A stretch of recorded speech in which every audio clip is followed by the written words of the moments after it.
আমি এর আগে এপ্রিল মাসের 29 তারিখে এসে এই পুলিশ ভাইদের ভয়ে পালিয়েছিলাম।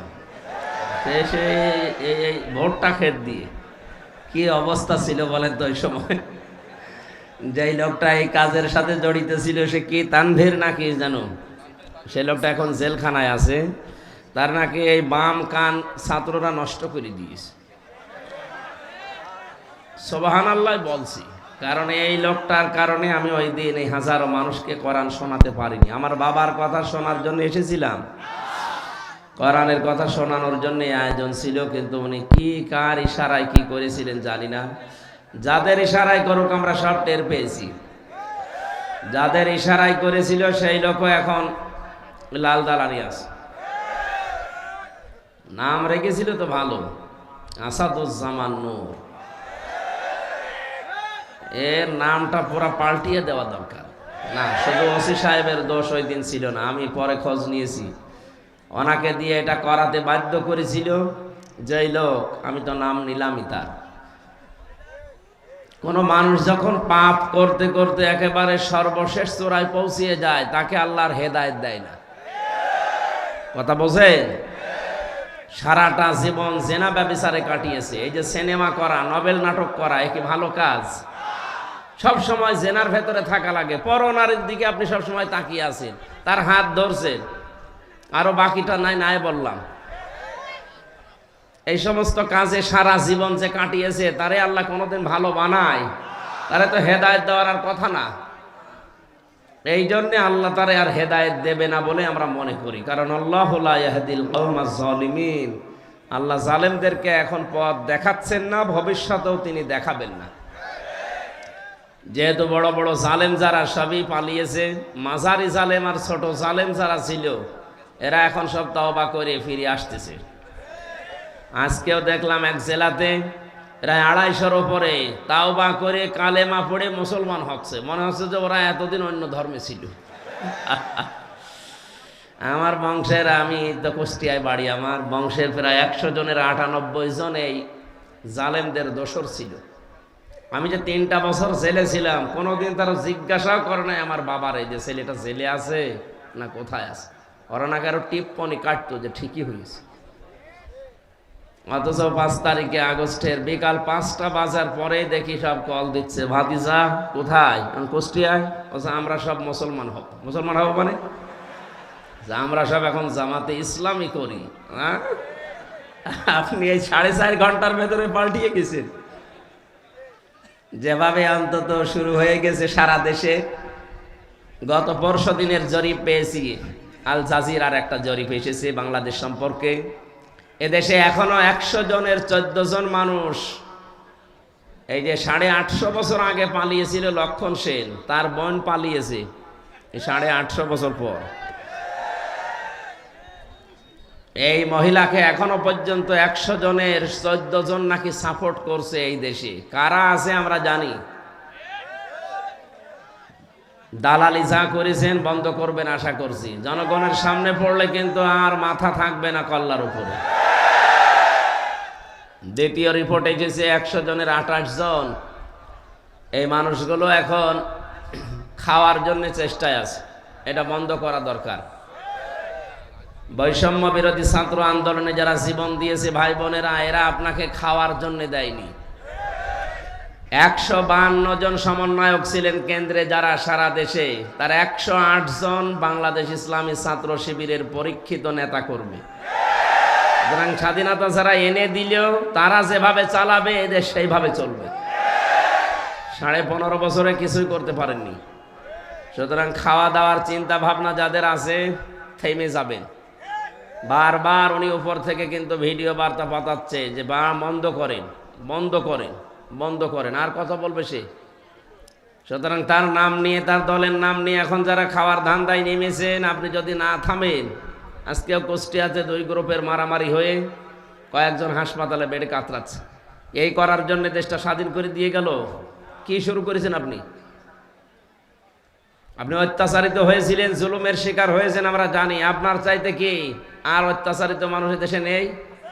সবচাইতে বেশি অত্যাচার যারা সহ্য করেছে এই 15.5 বছর, কই তারা তো কারো দোকানপাট লুট করে না। কারো বাড়িতে আঘাত করে না, তারা মন্দির পাহারা দিচ্ছে।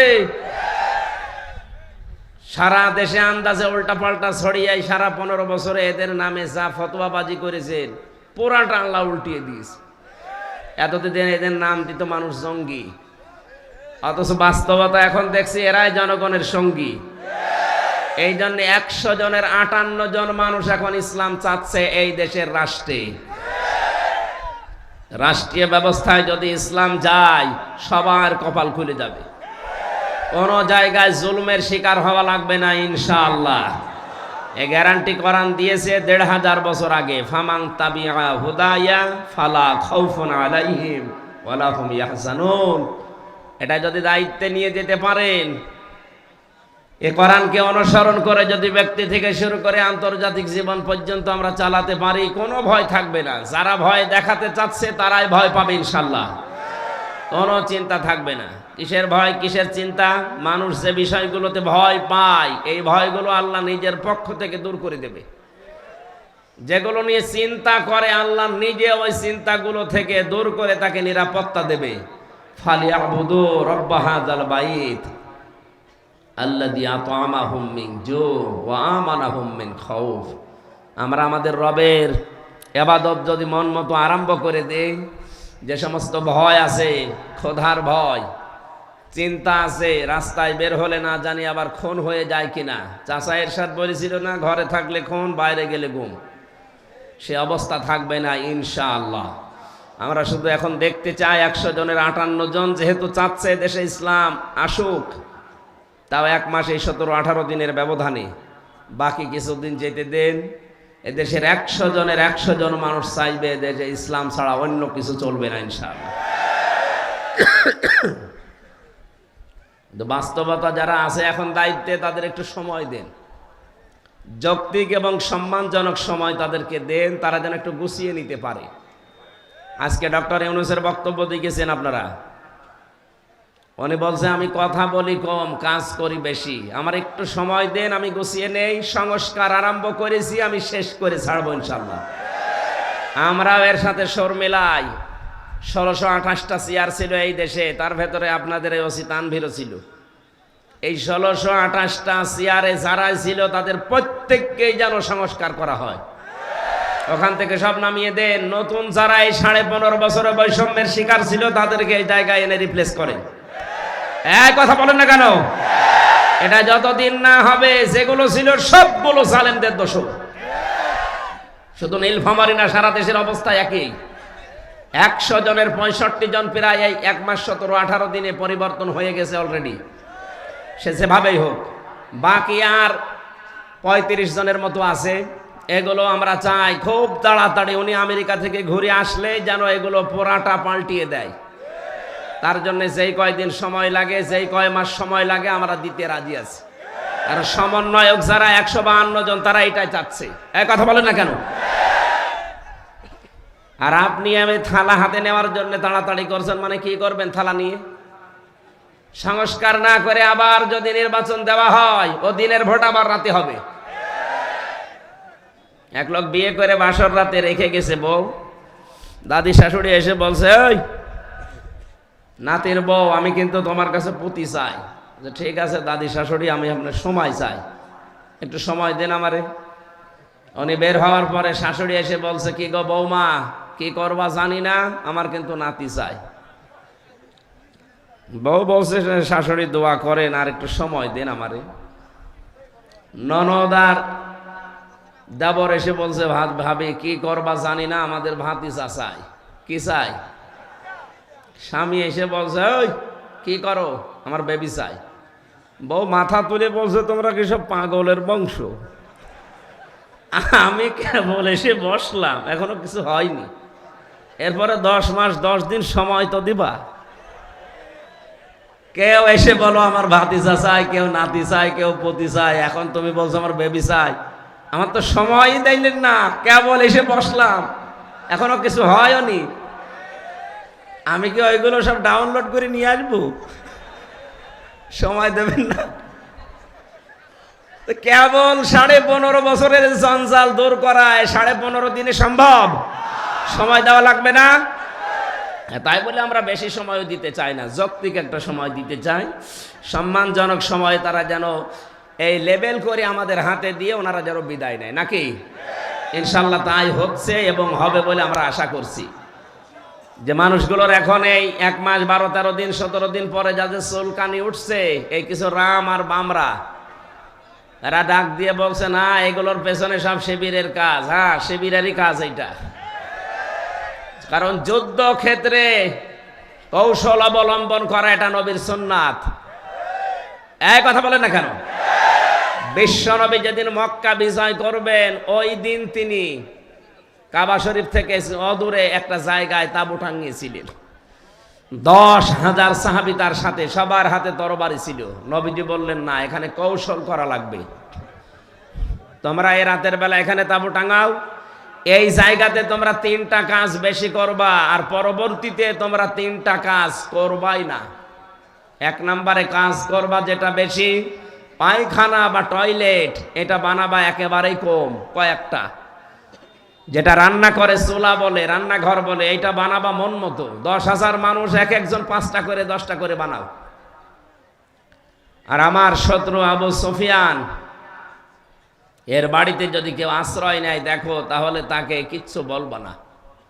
1,500 বছর আগের এই ঘটনা ইতিহাসে পড়ার পর আমার মনে হয় এই 1,500 বছর পর 2024 সালে এদেশে যাকে দেখলে আল্লাহর কথা মনে হয় সেই লোকটা বাস্তবে দেখিয়েছে।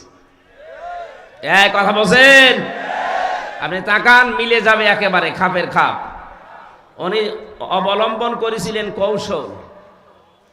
ঢাকা বিশ্ববিদ্যালয়ের শিবিরের সভাপতি এই কয়েকদিন আগ পর্যন্ত কেউ জানতোই না। সে ফেরাউনের কোলে মোসা যেমন লালন পালন হয়েছে, আমার মনে হয় ওইভাবে উনি কাজ করেছে। তারে তো এই দেশের প্রতিটি জনগণের অন্তত সংবর্ধনা দেওয়ার দরকার ছিল এই কৌশল অবলম্বন করার কারণে। আর না, অনেক মুনাফিক, অনেক জালেম এখন উল্টা পাল্টা ফতোয়া দিচ্ছে। হ্যাঁ, কেন? এতদিন তার পরিচয় গোপন ছিল, এতদিন মাথায় তুলে আপনি নাচিয়েছেন, এখন পরিচয়টা দেওয়ার পরে আপনার কি সমস্যা? কি? আমি চাই এদেশে ছাত্র দল যেমন প্রতিষ্ঠিত হোক, আমি চাই এদেশে চরমনার আন্দোলনের যারা ছাত্র আছে, ইসলামী শাসনতন্ত্র আন্দোলনের ছাত্র যারা, তারা প্রতিষ্ঠিত হোক। আমি ওইভাবে, আমার মন উদার, এজন্য চাই ইসলামী ছাত্র শিবির এদেশে ওইভাবে প্রতিষ্ঠিত হোক। আমার তো ছেলে নেই, আমার মেয়ে আছে। আমি চাই আমার মেয়েদেরকে মানুষের মতো মানুষ করার জন্য একটা সংগঠনের দেশে আমার মন মতো আছে। আমি ধাসে ধাসে পরীক্ষিত, সেটা ইসলামী ছাত্রী সংস্থা। আমি আপনাকে গ্যারান্টি দিচ্ছি, যদি শেষ বয়সে বৃদ্ধাশ্রমে যেতে না চান, যদি নিজের ছেলে নিজের মেয়েকে নেশাগ্রস্ত অবস্থায় দেখতে না চান, ইসলামী ছাত্রী সংস্থা, ইসলামী ছাত্র শিবিরে নির্দ্বিধায় দিয়ে দেন, আমি গ্যারান্টি দিচ্ছি এই 2টা কাজ জীবনে পাবেন না। একমাত্র ছাত্র সংস্থা বাংলাদেশে একটাই, অন্যগুলো আছে ইসলামী যারা আছে, কিন্তু এটা আমি পরীক্ষিত, এদের ভেতরে কোনো নেশাখোর নেই। আপনি আল্লাহর ওলি দেখার জন্য সেই বরিশাল চলে যান, আল্লাহর ওলি দেখার জন্য চলে যাচ্ছেন সেই চট্টগ্রামে, সিলেটে। কিসের আল্লাহর ওলি? আল্লাহর ওলি আপনার বাড়ির পাশে ওই ছেলেটা যে যুবক মানুষ 5 ওয়াক্ত নামাজ পড়ে আর তাহাজ্জুদ আদায় করছে। এটার ট্রেনিং দেওয়ার জন্য ইসলামী ছাত্র শিবির, ইসলামী ছাত্রী সংস্থা, এটা আল্লাহর নিয়ামত। আমি আবার বলছি, ছেলে আল্লাহ আমাকে দেয়নি, 2টাই মেয়ে, এই 2টাকে এরকম জায়গায় ভর্তি করে দেব। আমার জীবনের কোনো চিন্তা থাকবে না যে তাদের নিয়ে, কারণ ওইভাবেই তারা ধাসে ধাসে গড়ে তুলবে। 5 ওয়াক্ত নামাজ পড়লে রিপোর্ট লেখা লাগে যে আমি 5 ওয়াক্ত নামাজ পড়েছি। আমি পরীক্ষিত এই কারণে বলছি, কয়েকদিন আগে আমার একটা শপথ ছিল, কিন্তু হয়নি। 120টার উপরে আমরা প্রশ্ন দিয়েছিল, পারিবারিক জীবন সম্পর্কে 20টার উপরে। আমি সারা দেশে কোরআনের ওয়াজ করে বেড়াই, অথচ আমি এ পরীক্ষায় পাশ করতে পারলাম না, আমার সিরিয়াল আবার পেছিয়ে দিয়েছে। তাহলে যারা পাশ করেছে ওরা যদি সত্যি পাশ করে থাকে, তারা কোন ধাঁচের মানুষ আপনি টের পাচ্ছেন না? নবীজি যা করেছিলেন আমার মনে হচ্ছে 1,500 বছর পরে তাই করছে এই মানুষগুলো। এমনি এমনি আল্লাহ একেবারে সহজে বিজয় দিয়ে দিল।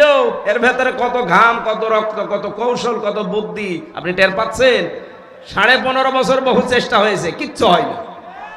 জালেম আরো তার বৃদ্ধি বাড়িয়েছে। কথা বলেন। বিশ্বনবী জানালেন তোমরা পায়খানা কম বানাবা আর চুলা বেশি বানাবা। ওই সময় আবু জেহেল তো আগেই মারা গেছে বদরে। মক্কা বিজয়ের সময় বেঁচে ছিল, কাফেরদের যে নেতৃত্বে ছিল এই লোকটার নাম আবু সুফিয়ান। খুব কৌশল বস্তু। রাতের বেলা গোয়েন্দাদেরকে 4 জনকে পাঠিয়েছে, যা তো দেখ মোহাম্মদ এসেছে নাকি মক্কা বিজয় করার জন্যে, লোকজন কেমন আছে এটা একটু দেখে আয়। ওরা রাতের বেলা একটু হাফসা হাফসা দেখে, পাহাড়ের পাদদেশ থেকে তাকিয়ে দেখছে মানুষ আর কয়জন তো জানে না তাঁবুর ভেতরে, শুধু চুলা গুনতেছে। রান্নাঘর 1 2 3 4, মানে এক একজন মানুষ বানিয়েছে 8টা 10টা করে। 10,000 মানুষ যদি 5টা করেও বানায়, বলেন কত? এই 50,000 গুনতে গুনতে ওদের রাত হয়ে গেছে, রাত 12টা 1টা। একটা কাজ হলো, 5 চুলা যদি এত হয় তো মানুষ কত আছে ও গুনে শেষ করা যাবে না। চল নেতারে বলি। নেতারা এসে বলছে যে কি মানুষের পরিমাণ আমরা জানি না, তাঁবুর ভেতরে কত কি আছে, খালি চুলা গুনিছি। রান্নাঘর গণনা করতে করতে রাত প্রায় অর্ধেক হয়ে গেছে, আমরা চলে আসলাম। মানুষের হিসাব আমরা জানি না। ধমক দিয়ে বলছে পাঠালাম তোদের মানুষ গণনা করতে, তোরা চুলা গুনলি, তোদের দিয়ে হবে না। আরো নতুন 4 জনকে ভোরবেলার দিকে পাঠিয়েছে, যা এবার দেখ। নবী যে জানিয়েছিলেন পায়খানা কম বানাবা, আর এ রাতে যেহেতু এ কাজে সবার যাওয়া লাগে, প্রাকৃতিক প্রয়োজন, এক একটা পায়খানার সামনে দাঁড়িয়ে আছে 200 500 700 করে। ওরা গণনা করছে লাইন, 4-5 লাইন গণনার পরে চিন্তা করছে এ তো কয়েক হাজার হয়ে গেল, আর তাঁবুর ভেতরে যে কত আছে ও আল্লাহ জানে, দরকার নেই। যে বলছে কত মানুষ আছে গণনা করতে পারেনি, কিন্তু পায়খানার সামনে যে লাইন, 4-5 লাইন গণার পরে আমাদের আর সহ্য হয়নি, চলে এসেছি। গণনা করতে পাঠালাম কি, আর তোরা গুনলি কি? তোদের দিয়ে হবে না, আমি নিজে একা যাবো। সকালবেলা গেছি, রোদ পড়ছে যখন, চিকচিক করে তরবারির উপরে 10,000 মানুষ দাঁড়িয়ে আছে সকালবেলা। হযরতে আব্বাস রাদিয়াল্লাহু তাআলা আনহু আসছিলেন এই দৃশ্য দেখার জন্য। পাহাড়ের পাদদেশে দাঁড়িয়ে আবু সুফিয়ান তাকিয়ে এই দৃশ্য দেখে হযরতে আব্বাসকে দেখতে পেলেন। বললেন, আব্বাস, মনে হচ্ছে তোমার ভাইয়ের ছেলে ভাতিজা আজ বিশাল বাদশা হয়ে গেছে। তার মশান কি 10,000 তরবারি নিয়ে একা একা গিয়েছিল, অথচ আজকে এসেছে 10,000 মানুষ নিয়ে।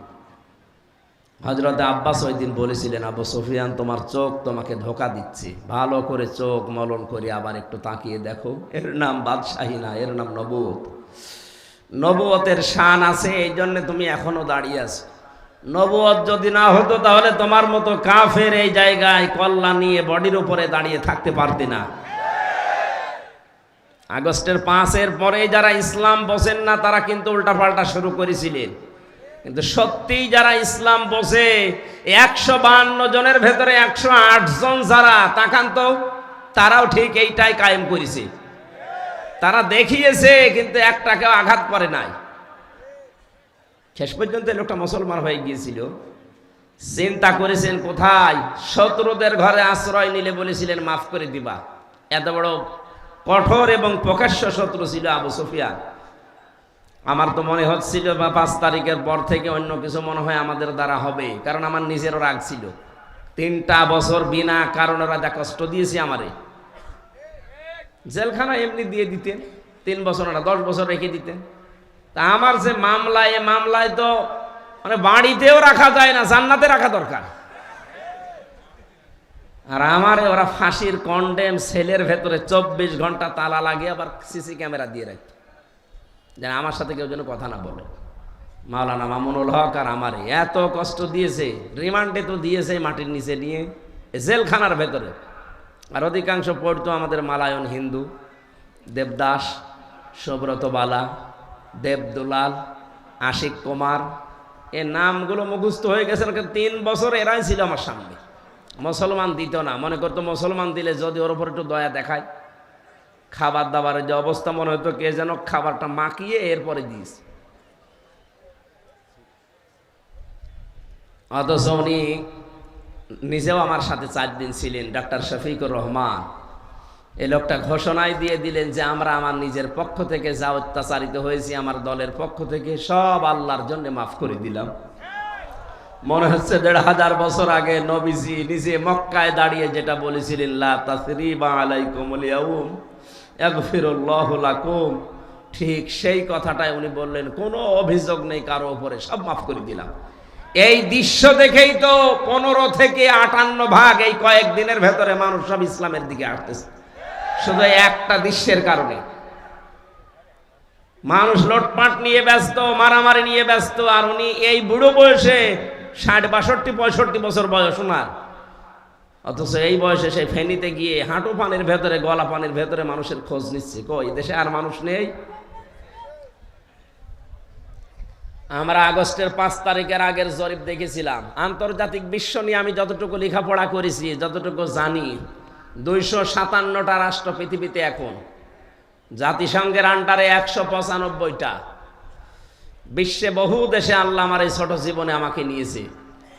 ১০০ জনের ১৫ জন মানুষ চাইতো আগস্টের ৫ তারিখের আগে যে এই দেশে ইসলাম কায়েম হোক, কিন্তু মাত্র ১ মাস ১৬-১৭ দিনের ব্যবধানের, গত পরশু দিনের রিপোর্ট আমি বানাইনি, আল জাজিরা আন্তর্জাতিক একটা রিপোর্ট দিয়েছে, এই দেশের রক্ষণ করে আন্দাজে দেয়নি তারা, চিন্তা ভাবনা করে তারা দিয়েছে। ১০০ জনের ৫৮ জন মানুষ এখন চাচ্ছে এই বাংলাদেশে আল্লাহর কোরআন কায়েম হোক।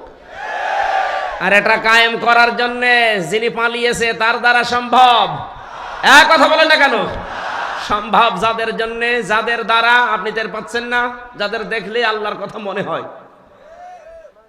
এই লোকটার অ্যাক্টিভিটিস, এই লোকটার ইখলাস, এই লোকটার তাওয়াক্কুল, তার ইবাদত আমি নিজে দেখেছি। আমি এই বয়সে, আমার ৩৩ বছর বয়স, ১-১.৫ পারা দাঁড়িয়ে পড়তে গেলে আমার পায়ে ব্যথা হয়। আর উনি এক একটা সেজদায় ৪৫ মিনিট, ১ ঘন্টা সেজদায় পড়ে আছে। আমার বাবার চাইতেও বয়স বেশি, আমার বাবার ৫২, ওনার ৬২-র উপরে। এত বয়সে যদি ইবাদত করতে পারে, যৌবন বয়সে কি করেছে তার ইখলাস দেখেই তো আল্লাহ আজ মানুষের মনের ভেতরে মহব্বত, ভালোবাসা ঢেলে দিয়েছে।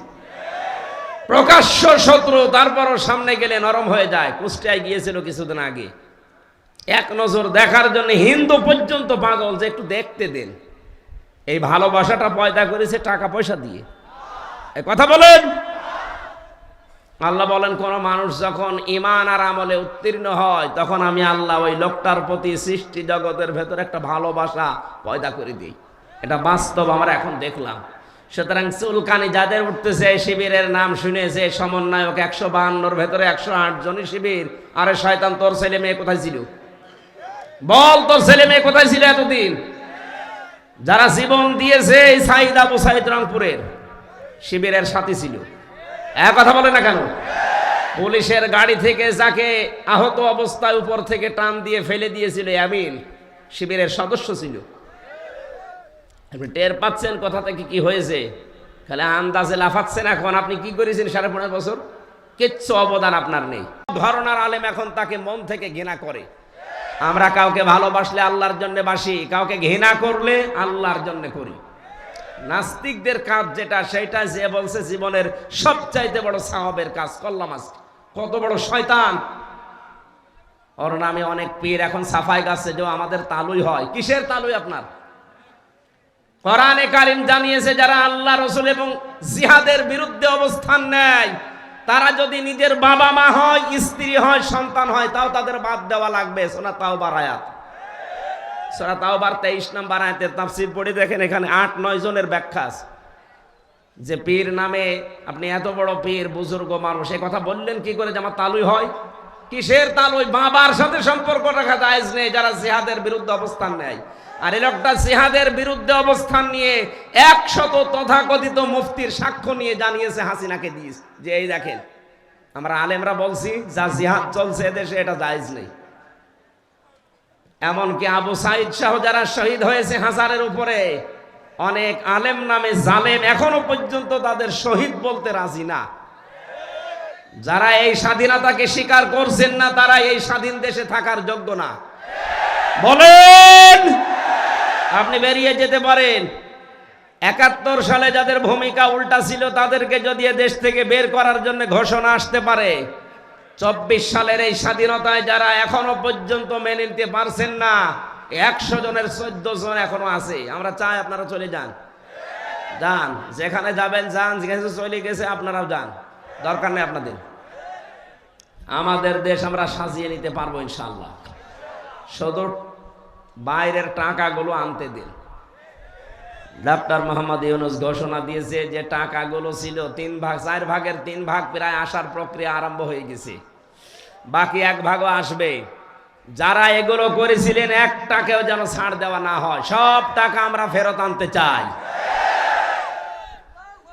আজকে আসার সময় প্রশাসনের ভাইদের দেখলে মানুষ ধাক্কা দিচ্ছে, গালি দিচ্ছে, দোষ ওনাদের কিসের? ওপরে যেই কয়েকজন কোলাঙ্গার ছিল, এই কোলাঙ্গারদের কারণে আজ পুরা প্রশাসনের উপরে মানুষের ক্ষোভ। হ্যাঁ, ওনারা হুকুম পালন করেছে যারা, তারা দোষী। যে মানুষগুলো হুকুম দিয়েছে দোষ তো তার আছেই, হুকুম পালন করতে গিয়ে শেষ পর্যন্ত আর যখন দেওয়ালে পিঠ থেকে গেছে তখন যারা এগুলো করেছে তাদেরকে আল্লাহ মাফ করে দেবে। কিন্তু যে মানুষগুলো আরো আনন্দে করেছে, এই তানভীর ওসির মতো, কান তো একটা ছাত্ররা ফাটিয়ে ফেলেছে, শুনলাম যে থানায় পিটাতে পিটাতে তারা পায়খানা করে ফেলিস, এখন আছে জেলে, কি হবে আল্লাহ জানে। এই জন্য সেই সমস্ত অফিসারগুলোর কারণে এই 15.5 বছর এই জালেম টিকে ছিল, তাদেরকেও যেন এই জাতি ক্ষমা না করে। আমি যাদেরকে পেয়েছি জীবনেও ক্ষমা করব না। আমার মামলার আয়ু এই কাজী মিজান, ট্যাকের হাটে বাড়ি, মাদারীপুরে।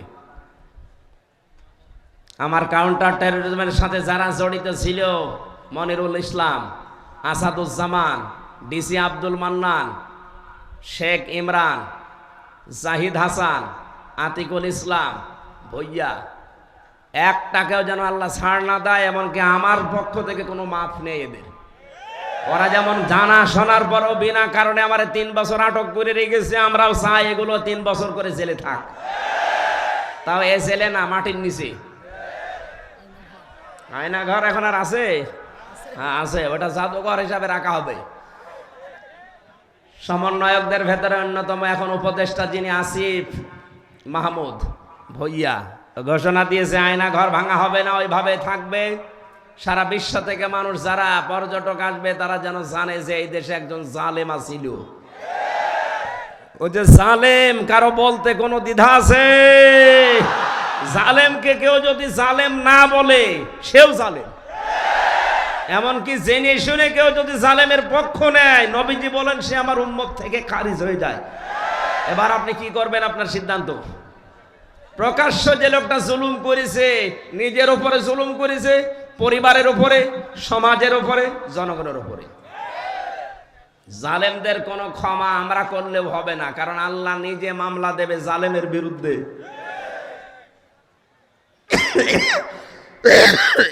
কথাটা খুব ভয়ঙ্কর কথা, আল্লাহ নিজে মামলা দেবে। আপনি টের পাচ্ছেন? আমার তো এই আয়াত পড়ার পরে সূরা শুরার 42 নম্বর আয়াত, এই আয়াত পড়ার পরে আমার শরীর শিউরে ওঠে যে এদেশের 1628টা চেয়ারে যারা ছিল সবগুলোই জালেম, একটাকেও আমি ভালো পাইনি। আমি বহু জায়গায় গিয়েছি, প্রত্যেকটাই জালেম ছিল। আরে প্রত্যেকটাই আল্লাহর মামলার আসামি। বলেন কেন? সূরা আলে ইমরানের 168 নম্বর আয়াতে আছে, 78 নম্বর আয়াত, ওয়ালা ইয়াহসাবান্নাল্লাযীনা কাফারু আন্নামা নুমলি লাহুম খায়রুল লিআনফুসিহিম ইন্নামা নুমলি লাহুম লিয়াজদাদু ইসমা ওয়ালাহুম আযাবুম মুহিন। আল্লাহ পাক বলেন, হে নবী, কাফেররা ধারণা করে, মনে করে, এই চিন্তা ভাবনা করে যে ক্ষমতা আল্লাহ তাদেরকে দিয়েছে, ক্ষমতায় বসিয়ে রেখেছে মনে হয় ভালোবেসে। অথচ না, তাদের এই ক্ষমতা দিয়ে যে জুলুম অত্যাচার গুলো হয়, আমার আল্লাহ বলেন আমি তাদের পাপ পরিপূর্ণ হয়ে যাক এইটা চাই, আর হয়েছেও তা। 15.5 বছরে পাপ একেবারে খাপের খাপ মিলে গেছে, আর জায়গা নেই। তখন আল্লাহ পাক বলেন আলাহুম আযাবুম মুহিন, আমার শাস্তি তখন ভয়ঙ্কর অবস্থায়, অপমানিত অবস্থায় তাদেরকে পাকড়াও করেছে। 850 বছর আগে পালিয়েছিল লক্ষণ সেন, এত বছরের ভেতরে পৃথিবীতে কেউ পালায়নি, এইটা বাদ দিয়ে। কথা বলেন না কেন? এই জন্য বাস্তবতায় এইটা আল্লাহ পাক দেখেছেন যে পাপ আর জায়গা নেই পূর্ণ হওয়ার, পরিপূর্ণ হয়ে গেছে, তখন আল্লাহ ধরেছে একেবারে ধরার মতো। যারেই ধরে তারে এত অপমান করে, পৃথিবীতে এত অপমান কেউ হয়নি। আপনারা বলেন ওরা যারা ফাঁসি দিয়েছে, হ্যাঁ ফাঁসি যারা দিয়েছে, যে মানুষগুলো ফাঁসি হয়েছে প্রত্যেকেই বীরের মতো জীবন দিয়ে গেছে। আমাকে যে কারারক্ষী পাহারা দিত তার ভেতরে একজন আমি মুসলমান পেয়েছিলাম, কুতুবউদ্দিন, রাজবাড়িতে বাড়ি। বের হওয়ার কিছুদিন আগে আমারে বলছে, হামজা ভাই আমি ওই সময় পাহারায় ছিলাম শহীদ মীর কাশেম আলীর, ওনাকে যেদিন ফাঁসি দেওয়া হবে সকাল রাত 10টা 1 মিনিটে, সন্ধ্যার সময় আমার ডিউটি শুরু হওয়ার পরে বললাম, স্যার আপনারা 3 ঘন্টা পরে ফাঁসি, আপনি প্রস্তুতি নেন। উনি আমারে বলছে, কারারক্ষী ভাই 3 ঘন্টা তো অনেক সময়, আপনি তো 2 ঘন্টা ঘুমালাম, আপনি আমারে ডাক দিয়ে দিয়েন 1 ঘন্টা আগে। আপনি আল্লাহর ওলি খুঁজে পান না? মাওলানা মামুনুল হক জেলখানায় আমার পাশের রুমে 3টা বছর মাঝে মাঝে এই কথা আমাকে জানাতো, হামজা ভাই এতদিন পর্যন্ত উল্টা পাল্টা ধারণা আমিও করেছি, এখন বাস্তবতা এসে দেখছি এদেশের সবচাইতে আল্লাহওয়ালা এবং ইমানদার মানুষ যাদের ফাঁসি দেওয়া হয়েছে জামাতের, তাদের যে ইমান কোন পর্যায়ের তা মাপার ক্ষমতা আমারও নেই। আমিও মানুষ হিসাবে মাঝে মাঝে ধৈর্যহারা হয়ে যায়। কিন্তু কি শোনালো কারারক্ষী, 3 ঘন্টা পরে যার ফাঁসি সে লোকটা বলছে আমি 2 ঘন্টা ঘুমালাম, আপনি আমারে ডাক দিয়েন। তার ঘুম আসে কি করে? আমরা ঘুমের বড়ি খেয়ে আমার ঘুম আসতো না, তাও তো আমার কোনো চিন্তা নেই। আর তার নিজের ছেলে ব্যারিস্টার আরমান গুম হয়ে আছে 8 বছর, তার স্ত্রী ওই সময় অসুস্থ, তার দলীয় লোকগুলো সব পালিয়ে পালিয়ে বেড়াচ্ছে, কেউ জেলখানায় ভর্তি আছে। বাংলাদেশের ভেতরে একটা ম্যাগনেট ছিল, 1000 লক্ষ মানুষের কর্মসংস্থান তৈরি করে দিয়েছে। সেই লোকটা মাত্র 3 ঘন্টা পরে ফাঁসি বলছে আমি ঘুমালাম। দেখলাম ঠিক 2 ঘন্টা পরে ডাক দিলাম, উনি উঠলেন, গোসল করার পরে ওযু করার পরে এসে নামাজ শেষ করে আমারে বলছে এবার চলেন। চলেন মানে আপনি যদি নিয়ে যেতে না পারেন তাহলে জল্লাদকে ডাক দেন, কারণ সময় আর বেশি নেই, মনে আছে শ্বশুর বাড়ি যাবে, তাড়াতাড়ি করছে। আমার ওই সময় আমাকে কারারক্ষী বলেছে, ভাই আমার তো মনে এখনো পর্যন্ত বিশ্বাস হয় না যে উনি ঘুমাইলো কি করে, ওনার এত চিন্তায় ঘুম আসলো কি করে। আমি বলেছিলাম, কুতুব ভাই ঘুম কেন এসেছে আমি বুঝতে পেরেছি। সূরা হামিম সেজদার 30 নম্বর আয়াতে আল্লাহ 1500 বছর আগে তার ঘুমের কাহিনী জানিয়েছেন।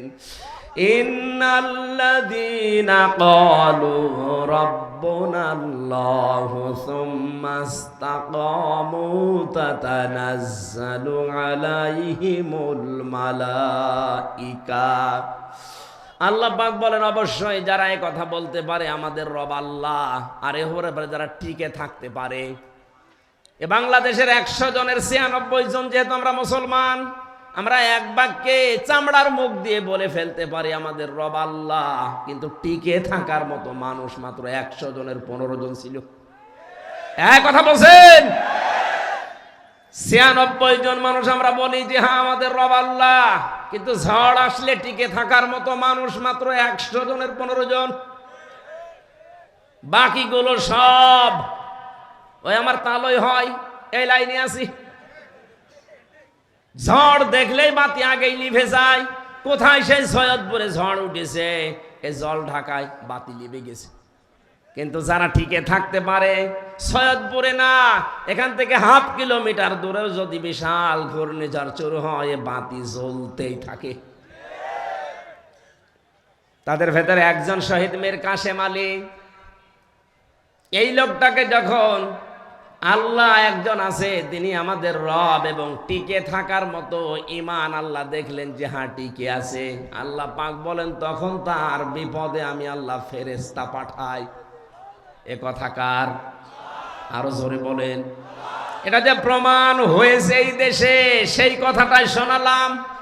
কেন ওই লোকটা ওই সময় এ কথা বললো যে আমি 2 ঘন্টা ঘুমাই? আপনি কি স্বাভাবিক মনে করছেন? বলতে আমার যত সহজ লাগছে, বিষয়টা এত সহজ না, কারণ আমি নিজে তো পরীক্ষিত। ঘুমের পাওয়ার আলা বড়ি খাওয়ার পরেও আমার ঘুম আসতো না, আর তার বিনা চিন্তায়, কোনো চিন্তাই নেই। আমার তো মনে হচ্ছিল যে আল্লাহ যেন নিজে ফেরেশতা পাঠিয়ে তার কানের কাছে এই কথা শোনাচ্ছে, আল্লাহ তাখাফু ওয়ালা তাহজানু, কোনো ভয় নেই, কোনো চিন্তা নেই। আয়াতের তাফসীর পড়তে গিয়ে আমি 2টা বিষয় পেয়েছি। ফেরেশতারা আসার পরে কানের কাছে মুখ নিয়ে জানাতে থাকে, মীর কাসেম আলী ভয় পাবেন না। কিসের জন্য ভয় করেন আপনি? ওই যে জান্নাত দেখা যাচ্ছে, ওয়াবশিরু বিল জান্নাহ। 2 নম্বরে ভয় নেই, চিন্তাও নেই। কিসের চিন্তা? হয়তো আপনার ছেলে ব্যারিস্টার গুম হয়ে আছে, এই চিন্তা হতে পারে। আপনার দ্বারা লক্ষ লক্ষ মানুষের কর্মসংস্থান তৈরি হয়েছে, তাদের কি হবে এই চিন্তা হতে পারে। কারণ বাতিলরা সবগুলো 2 নাম্বারই করে নিয়ে নিয়েছে। এই যে ইসলামী ব্যাংক, কথা বলছেন না কেন? যতগুলো প্রতিষ্ঠান তিনি বানিয়েছিলেন ইবনে সিনা সহ, অধিকাংশগুলোই বিভিন্ন কায়দা কৌশলে এই বাতিলরা সব নিজের মন মতো নিয়েছে। এখন আল্লাহ পাক আবার সময় দিয়েছে, এগুলো সব আস্তে আস্তে এরা ফেরত পাচ্ছে। ইসলামী ব্যাংক এখন আবার দাঁড়িয়ে যাবে, কারণ যত টাকা আপনি আত্মসাৎ করেছেন সব এখন ফেরত নেওয়া হচ্ছে। চিন্তা করবেন না, এই মানুষগুলো নিয়ে আপনার দলীয় লোকজন সব পালিয়ে বেড়াচ্ছে, কেউ জেলখানায় ভর্তি আছে, আপনার স্ত্রী অসুস্থ, কোনো চিন্তা নেই। সবগুলো আমার আল্লাহ নিজের হাতে তুলে নিয়েছে। এই কারণেই তিনি মনে হয় বলছিলেন, ভাই তাড়াতাড়ি করে আমারে নিয়ে চলেন, আমি জান্নাত দেখতে পাচ্ছি। আল্লাহর ওলি আমরা খোঁজার জন্য কত জায়গায় টাকা পয়সা খরচ করি, এ মানুষগুলোর অ্যাক্টিভিটিস আমি নিজে দেখতে পেয়েছি, এই কারণে শোনালাম। আল্লাতি কুনতুম তুআদুন, যার ওয়াদা আল্লাহ নিজে করেছেন, নাহানু আউলিয়াউকুম ফিল হায়াতিদ দুনিয়া ওয়া ফিল আখিরাহ। ফেরেশতারা যেন এসে বলে, আমরা আপনাদের বন্ধু ছিলাম দুনিয়ায়, বন্ধুই যদি না হবে, মাত্র 1000-এর উপরে জীবন দিয়ে গেল কিছুদিন আগে। আমার তো মনে হচ্ছে শুধু শহীদ আবু সাইদ না, রায়হান, মুগ্ধ, ইয়ামিন না, এদের সাথে আল্লাহ আবাবিল পাঠিয়েছিলেন। কয়েক ঘন্টার ব্যবধানে যে এত পরিবর্তন হয়ে যাবে। কুষ্টিয়াতে আমার সামনে 5 তারিখে 14 জন মারা গেছে, 1টার আগে। 1:30টার সময় যখন উনি পালাচ্ছে শুনলাম, কে যেন আমাকে জানিয়েছে। পরবর্তীতে শুনলাম যে ওর পরে আরো 2 জন মারা গেছে, 16 জন। ওই পর্যন্ত যারা গুলি চালিয়েছিলেন তাদের কোনো ক্ষমা নেই। তার ভেতরে একজন ছিল আমার বাড়ির নিচে, ওরে যদি জনগণ পায় কুষ্টিয়াতে পিটিয়ে মেরে ফেলবে। আপনি তো নিজেও জানতেন যে উনি পালিয়েছে 1:30টার সময়, 4টা পর্যন্ত গুলি চালালেন কার হুকুমে বলেন? বাড়িতে এসে দেখলাম যে তালা মারা, উনি নেই, আজও নেই, কালও নেই, কোথায় গেছে ও জানে, ওর আল্লাহ জানে।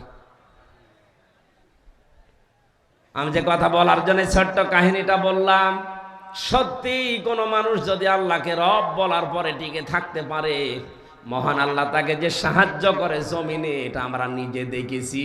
এই জন্য আমাদের ঈমান যা ছিল আল্লাহ আরো বাড়িয়ে দিয়েছেন, বলেন আমিন। এটা যেন টিকে থাকে। আমরা মুনাফিকি করতে চাই না। এই দেশ এখন ইসলামপন্থীদের হাতে সবচাইতে বড় নিরাপদ, এটা প্রমাণ হয়ে গেছে। ইসলাম যাদের কাছে নেই তাদের কাছে দেশ নিরাপদ না। তারা সুযোগ পেলে মারিং কাটিং করবে, বেঁচেও দিতে পারে। কিন্তু যাদের কাছে ইসলাম আছে তারা এ দেশ জীবন দিয়ে হলেও রক্ষা করবে। তার প্রমাণ আবু সাইদ। এই কথা বলি না কেন? সুতরাং আমরা চাই 58 জন যখন হয়ে গেছে, আর কিছুদিন সময় দেন, এ দেশের 100 জনের 100 জন চাইবে যে দেশে ইসলাম ছাড়া আর কিছু চলতে দেবো না ইনশাআল্লাহ। যারা দায়িত্বে আছে এরা যেহেতু অধিকাংশগুলো মুসলমান, আল্লাহ এই মানুষগুলোকে যেন ওমরের মতো পাল্টিয়ে দেন। জোরে বলেন না কেন আমিন। পৃথিবীতে ভালো কাজ বলে আমরা যারা অনেক দরবার থেকে, অনেক জায়গা থেকে, অনেক দল থেকে ভালো কাজের এই শব্দটা নিয়ে চিল্লাপাল্লা হয়, ভালো কাজ কোনটা এইটা আজকে কোরআন দিয়ে আমরা জানবো। এরপরে সামনে আমাদের জীবন ওই ভালো কাজে লাগাবো ইনশাআল্লাহ। সূরা মুলকের 2টা আয়াত পড়েছি। প্রথম আয়াত আল্লাহর একত্ববাদ, আল্লাহর পরিচয়, বড়ত্ব, মহত্ব, গুরুত্ব, এই সমস্ত বিষয় নিয়ে আলোচনা আছে, আমি ওইটাই গেলাম না। দ্বিতীয় আয়াতে আছে আল্লাহ রাব্বুল আলামিন বলেন, আল্লাযী খালাকাল মাউতা ওয়াল হায়াতা লিয়াবলুয়াকুম আইয়ুকুম আহসানু আমালা ওয়া হুয়াল আজিজুল গফুর। বলেন আমিন। রাব্বুল আলামিন বলেন সূরা মুলকের 2 নম্বর আয়াতে, তিনি সে আল্লাহ যিনি তোমাদের মউত আর হায়াত বানিয়েছেন একটা পরীক্ষা করার জন্যে, যে সবচাইতে বেশি ভালো কাজ করে তার কাছে যেতে পারে। আমরা যেহেতু সবাই যাওয়া লাগবে, এটা আপনি যেতে চান লাগবে আগে। 2 নম্বরে আপনার নিয়ত হওয়া লাগবে পরিশুদ্ধ। দুনিয়ার মানুষকে দেখে ভালো বলবে, কে খারাপ বলবে না। এই কাজটা আমি করছি আমার মালিকের জন্যে। জোরে বলেন আল্লাহু আকবার। 3 নম্বরে এই কাজ করতে গেলে যদি বাধা বিপত্তি আসে, ধৈর্য ধারণ করা লাগবে।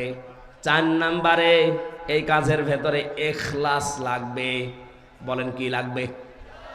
এই 4টা বিষয় আমি বাস্তবে অনেকের ভেতরে পাচ্ছি, এজন্য তাদের কাজগুলো আমার কাছে ভালো মনে হয়। আজ দেখেন এই দেশে কত মানুষ কত কাজ করার পরে ভালো কাজ বলে চালিয়ে দিচ্ছে, কিন্তু কাজটা সম্পর্কে সঠিকভাবে তথ্য জানা না থাকার কারণে কাজটা হওয়ার আগেই ভেঙে পড়ছে। কুষ্টিয়ায় মেডিকেল কলেজ বানিয়েছে। আমি যখন জেলখানায় ছিলাম পত্রিকায় দেখলাম নাকি ছাদ ভেঙে পড়ে একজন অসুস্থ আহত অবস্থা। দেখেন কাজটার জন্য কত কোটি টাকা বাজেট হয়েছিল, কিন্তু ভালো কাজ হয়নি। রডের বদলে হয়তো বাঁশ দিয়েছিল। কথা বলে না কেন? আল্লাহ আপনার কাছে বেশি কাজ চান না, আল্লাহ চান ভালো কাজ। বলেন তো কি কাজ? ভালো কাজের প্রথম শর্ত ওই বিষয়ে জ্ঞান লাগবে। বাংলাদেশ জামাত ইসলামী আর ইসলামী ছাত্র শিবির, ইসলামী ছাত্রী সংস্থা, আমি যা দেখেছি বাস্তবে এইটাই চাচ্ছে। যাকে যেই লাইনে উঠাতে চায় ওই লাইনের অভিজ্ঞ করে তুলে দিচ্ছে। আপনি বিচারপতির লাইনে, অ্যাডভোকেটের লাইনে, আইনজীবীদের লাইনে, ডাক্তারের লাইনে, ব্যবসায়ীর লাইনে, যে লাইন বলেন আপনি তাকান। জামাত ইসলামী শিবিরের লোক যে লাইনে আছে দেখবেন ওই বিষয় খুব অভিজ্ঞ। আমি তো তাই পেয়েছি। অ্যাডভোকেটদের ভেতরে এখন সারা দেশে একজনের নাম শোনা যায় বেশি, অ্যাডভোকেট শিশির মুনির। শিবিরের কেন্দ্রীয় সেক্রেটারি ছিল। সুবহানাল্লাহ বলতে পারেন নাই? অন্য কত বড় বড় দলের রাজনৈতিক দলের কেন্দ্রীয় সেক্রেটারি সভাপতি তো আমরা দেখতে পাচ্ছি, তাদের এখন সব থৈলের বিড়াল বের হচ্ছে। শরীয়তপুরের একজন, নাম নিলাম না, সে ছিল বাংলাদেশ ছাত্রলীগের সভাপতি। তার যে কত টাকা এই 15 বছরের ভেতরে হয়েছে সে জানে আর আল্লাহ জানে। কোন এই মানুষগুলো দায়িত্ব পায়নি কোনোদিন। এদেরকে আপনি একটু দিয়ে দেখেন তো, যার 10,000 টাকা নিয়ে দায়িত্ব দিয়েছেন, 20 বছর পালন করার পরে 11,000 হবে না, 10,000-এর চাইতে আরো কমবে। কারণ এই কাজের অভিজ্ঞতা তাদের সবচাইতে বেশি। চিকিৎসা বিভাগের দিকে তাকান, আমি তাকিয়ে দেখেছি ফরিদপুরের ডাক্তার শাহিন জাদ্দার, খুলনার ডাক্তার মতিয়ার রহমান, চট্টগ্রামের ডাক্তার আশিকুর রহমান, যতগুলো ডক্টর আমরা পাচ্ছি সব এই বিষয়ের এক একজন সর্বোচ্চ অভিজ্ঞতা সম্পন্ন। ডাক্তার মতিয়ার রহমানের নাম বললাম, সারা পৃথিবীর ভেতরে 8 জনের নাম পেয়েছি আমরা, যে মানুষগুলো অপারেশন করে ছাড়া কম্পিউটারের মাধ্যমে পিত্তথলির পাথর বের করার অভিজ্ঞতা সবচাইতে বেশি। শুধু বাংলাদেশ না, সারা পৃথিবীর ভেতরে, তার ভেতর উনি একজন। এই মানুষগুলো সব এখান থেকে তৈরি হওয়া। এজন্য ভালো কাজ যদি আমরা করতে চাই, আগে ওই বিষয়ের অভিজ্ঞতা থাকা লাগবে, আমাদের এলেম থাকা লাগবে, জ্ঞান থাকা লাগবে। 2 নম্বরে কি বললাম? এলেম থাকলেই হবে না, ওই বিষয়ে নিয়ত ঠিক করা লাগবে।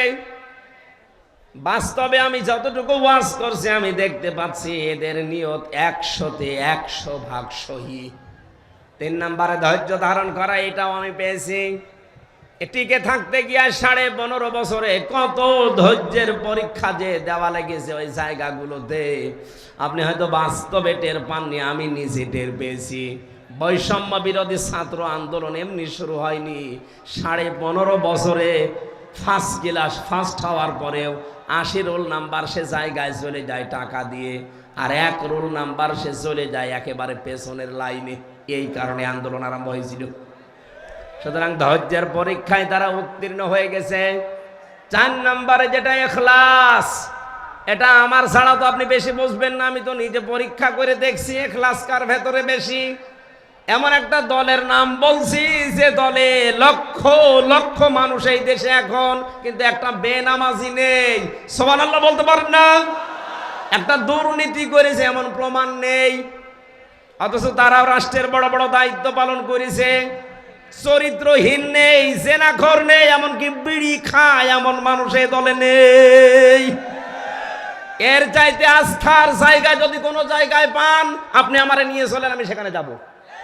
কিন্তু এর চাইতে আস্থার জায়গা যদি না থাকে, আহ্বান জানাচ্ছি ফিরে আসেন। বলবেন যে আমরা তো দাওয়াত দেয়নি, দাওয়াত দিয়ে গেলাম। এরপরও যদি আপনি দাওয়াত না মেনে উল্টা দিকে যান, এটা আপনার কপালে আগুন লাগবে, আমার আর কিছু করার নেই। আল্লাহ আমাদের মওত আর হায়াত বানিয়ে পাঠিয়েছিলেন ভালো কাজ করার জন্য। 2 নম্বর ব্যাখ্যায় আসছি, এ পৃথিবীতে সবচাইতে ভালো কাজ আল্লাহ পাক যাকে জানিয়েছেন তিনি আমাদের রাসূল। কথা বলেন না কেন? আর রাসূলের কাছ থেকে ভালো কাজটা যারা শিখেছে তারা হচ্ছে সাহাবায়ে কেরাম। বলেন, সাহাবায়ে কেরামের দিকে তাকান, তারা সবচাইতে ভালো কাজ বুঝতো এই জমিনে আল্লাহর বিধান কায়েম করা।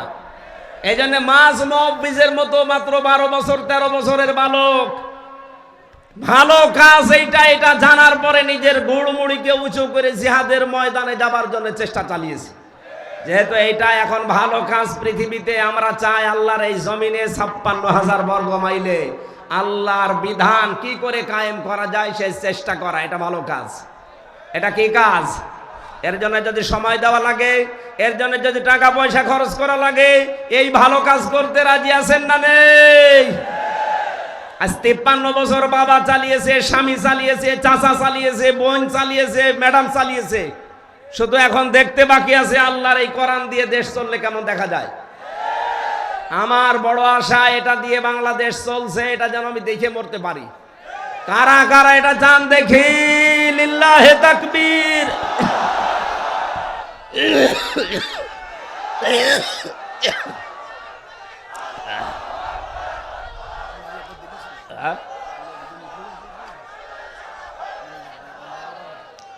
সম্মানিত মা বোন যারা এসেছেন, আপনাদের জন্য পৃথিবীতে ভালো কাজ এইটাই।